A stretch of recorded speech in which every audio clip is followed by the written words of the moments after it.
हर हर महादेव। आइए चर्चा करते हैं सिंह राशि वाले जातकों के लिए। देवगुरु बृहस्पति 2 जून 2026 को राशि परिवर्तन करने जा रहे हैं, जहां पर अपनी उच्च की राशि में प्रवेश करने जा रहे हैं। 12 साल के बाद देवगुरु बृहस्पति का ये महापरिवर्तन होने जा रहा है, जो भाग्य का उदय बनेगा। आपके कारक ग्रह बनेंगे। ये धन के भी कारक माने जाते हैं, शिक्षा के भी कारक माने जाते हैं, वैभव के कारक माने जाते हैं। जहाँ पर देवगुरु बृहस्पति की ये 3 दृष्टियाँ जहाँ पर बैठते हैं, वहाँ पर क्या काम करेंगे, और बैठ करके जहाँ से 3 दृष्टि डालेंगे वहाँ वो दृष्टि क्या काम करेंगे। खास चर्चा है, बहुत बड़ा परिवर्तन है, क्योंकि सारे ग्रह एक तरफ और कुंडली में देवगुरु बृहस्पति एक तरफ, जहाँ पर एक शुभ दृष्टि से बैठ जाएं, और जिनकी शुभ दृष्टि जहाँ पर पड़ जाए तो कितना भी नकारात्मक ग्रह कोई भी हो, लेकिन इसकी अमृतमय दृष्टि पड़ने से हमारे जीवन में वो नकारात्मक प्रभाव नहीं आता है। अब जानेंगे, चाहे वो स्वास्थ्य के प्रति हो, चाहे वो धन के प्रति हो, चाहे वो बिजनेस व्यापार या प्रॉपर्टी या विदेश यात्रा या शेयर मार्केट, दाम्पत्य जीवन या घरेलू माताएं, किसान भाई, यानी कोई भी आप इस गोचर को देख सकता है चंद्र राशि, जन्म राशि के आधार से। बंधुओं, आपकी 5 नंबर की सिंह राशि, जिसका स्वामी सूर्य बनता है, और जहां पर ये देवगुरु बृहस्पति 12वें भाव में बैठे हुए हैं, और ये कुंडली में माना जाता है भाव, ये खर्च का भाव होता है, ये मोक्ष का भाव होता है, ये नींद का भाव होता है, ये मेडिकल जेल का भी भाव होता है। लेकिन बंधुओं, ये भाव जहाँ से ये दृष्टि डालेंगे देवगुरु बृहस्पति, इसको खास आप समझोगे कि किन ग्रहों पर दृष्टि डालने से और क्या हमें लाभ मिलने जा रहा है। देखिए, देवगुरु बृहस्पति की प्रथम प्राथमिकता है कि 5वीं दृष्टि होती है, और 7वीं दृष्टि होती है, और 9वीं दृष्टि होती है। जहाँ से आप जानोगे कि 5वीं दृष्टि देवगुरु बृहस्पति की आपके यहाँ से 1, 2, 3 और 4 और 5 आपके इस भाव पर आ रही है, जहाँ से देवगुरु बृहस्पति आपके चतुर्थ भाव में दृष्टि डाल रहे हैं, 5वीं दृष्टि। और ये चतुर्थ भाव कुंडली का जो होता है, जहाँ पर ये माता का भाव होता है, मकान का भाव होता है, वाहन का भाव होता है, घर का भाव होता है, प्रॉपर्टी का भी भाव होता है। चंद्रमा यहाँ पर बड़ा ही बलवान होता है, लेकिन यहाँ देवगुरु बृहस्पति की दृष्टि चतुर्थ भाव में जा रही है लगन से, और 5म दृष्टि से देख रहे हैं, तो कोई गाड़ी, वाहन, मकान, प्रॉपर्टी इत्यादि, जॉब इत्यादि में आपको कुछ सफलताएं मिलेंगी। माता के स्वास्थ्य, हेल्थ पर भी आपको लाभ मिलेगा। जहां पर कोई काम आपके बनते बनते रुक रहे थे, उनमें भी राहत मिलेगी।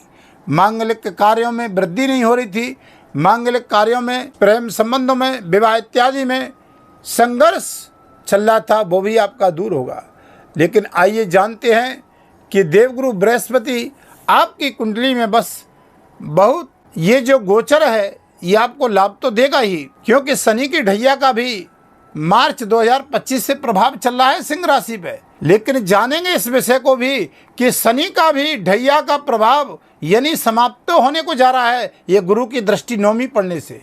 वो भी आपको वीडियो के अंत में बताऊंगा, कुछ उपाय भी बताऊंगा। लेकिन ये बृहस्पति आपकी कुंडली में उच्च का होना चाहिए, मजबूत अवस्था में होना चाहिए, नीच का ना हो, 6-8 12 में नहीं हो। तो ये गोचर, ये फलादेश आपको बहुत अच्छा लाभ देगा। कहीं लगता है तो आप निजी जीवन में अपनी कुंडली का भी विश्लेषण करवा सकते हैं। वीडियो के माध्यम से नंबर चल रहे हैं, संपर्क कर सकते हैं। चैनल पर नए हैं तो चैनल को सब्सक्राइब, लाइक, शेयर करें, कमेंट में हर हर महादेव जरूर लिखें।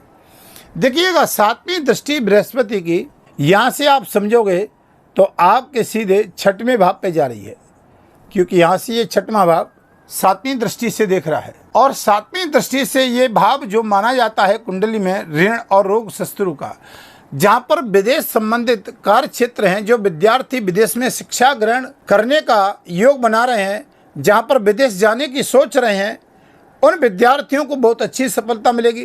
क्योंकि बृहस्पति भले ही 12वें भाव में बैठे हैं, लेकिन अपनी उच्च अवस्था में बैठे हैं, अपनी स्वयं की कर्क राशि में बैठे हैं।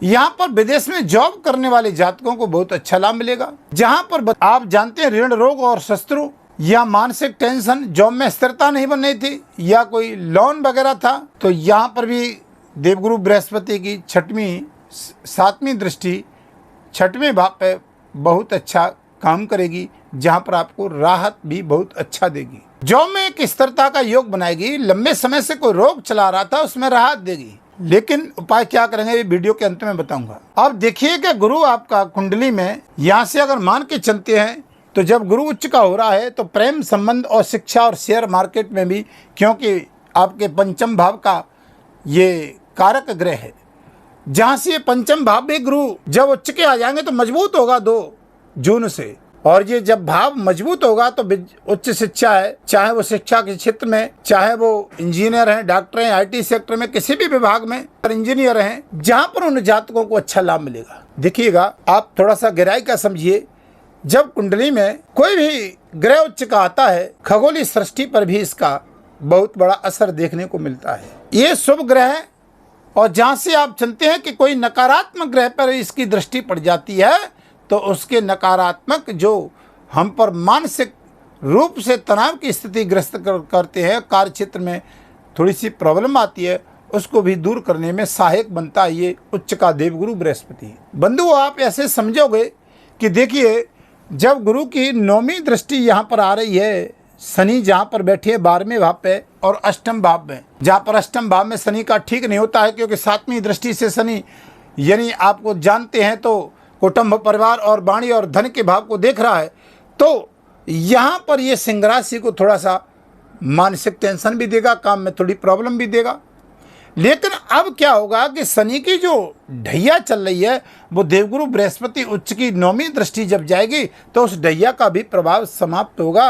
यानी कहने का मतलब है कि शुभ ग्रह की दृष्टि अगर किसी अशुभ ग्रह पर जाती है तो वो ग्रह भी आपका पॉजिटिव रिजल्ट देगा क्योंकि वहाँ शुभ ग्रह की दृष्टि जा रही है। लेकिन अब तक जो सिंह राशि पे शनि का ढैया का प्रभाव तुमने देखा होगा, यहाँ पर थोड़े से कार्य में क्षेत्र में थोड़ी सी प्रॉब्लम तो आ रही थी क्योंकि शनि की ढैया 1 साल से ऊपर चल रही हो चुका है समय, जहाँ से शनि की ढैया अब तुम्हें राहत देगी। 31 अक्टूबर तक देवगुरु बृहस्पति का बड़ा अच्छा प्रभाव रहेगा। 12 साल के बाद ये सकारात्मक प्रभाव आया है। तो यहाँ पर ये भाव होता है रिसर्च का, वैज्ञानिक का, खोज का, ससुराल पक्ष का मानोगे, साधना का मानोगे, और जहाँ पर आपको शनि धन की दृष्टि को और मान सम्मान की दृष्टि को देख रहा था, लेकिन यहाँ पर भी शुभ ग्रह की दृष्टि पड़ने से आपको मान प्रतिष्ठा का भी लाभ मिलेगा।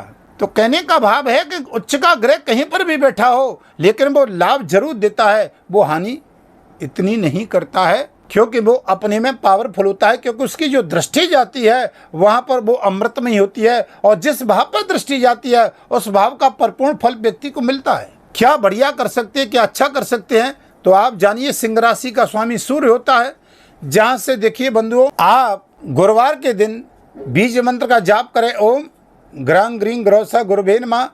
गाय को गुरुवार के दिन कुछ खिलाएं, केले के पेड़ में हल्दी डाल करके जल दें गुरुवार को। शनि की भी थोड़ी पूजा करते रहें, लेकिन गुरु की अब दृष्टि पड़ने से शनि का प्रभाव बहुत कमज़ोर हो जाएगा, जो कि आप गुरु की उच्च की दृष्टि से शनि की ढैया का भी असर आपको बहुत ही कमज़ोर और नॉर्मल हो जाएगा, जो कि आपके कार्य क्षेत्र में जो बाधाएं थी, चाहे स्वास्थ्य, कोर्ट कचहरी, दाम्पत्य जीवन या प्रॉपर्टी का काम करने वाले, शेयर मार्केट का काम करने वाले, जॉब में स्थिर काम बनते बनते रुक रहे थे, लॉ से संबंधित काम करने वाले, फैक्ट्री इत्यादि, ट्रांसपोर्ट कंपनी, यदि कोर्ट के वकील हैं, इंजीनियर हैं, सिविल सर्विस या प्राइवेट सेक्टर में ठेकेदार हैं, बहुत बड़े ओहदे पे बैठे हैं, शिक्षा से जुड़ा हुआ कोई कार्य है, इन सभी कार्य क्षेत्रों में कुल मिलाकर के यहाँ राहत मिलेगी। दाम्पत्य जीवन में मांगलिक कार्यों में थोड़ा सा वृद्धि का योग देखा जा रहा है और प्रेम संबंधों में भी थोड़ी सुधार। तो ये उपाय करें। आप वीडियो को विराम करता हूँ, फिर नई वीडियो आपके समक्ष लेकर के आऊँगा। तब तक के लिए हर हर महादेव।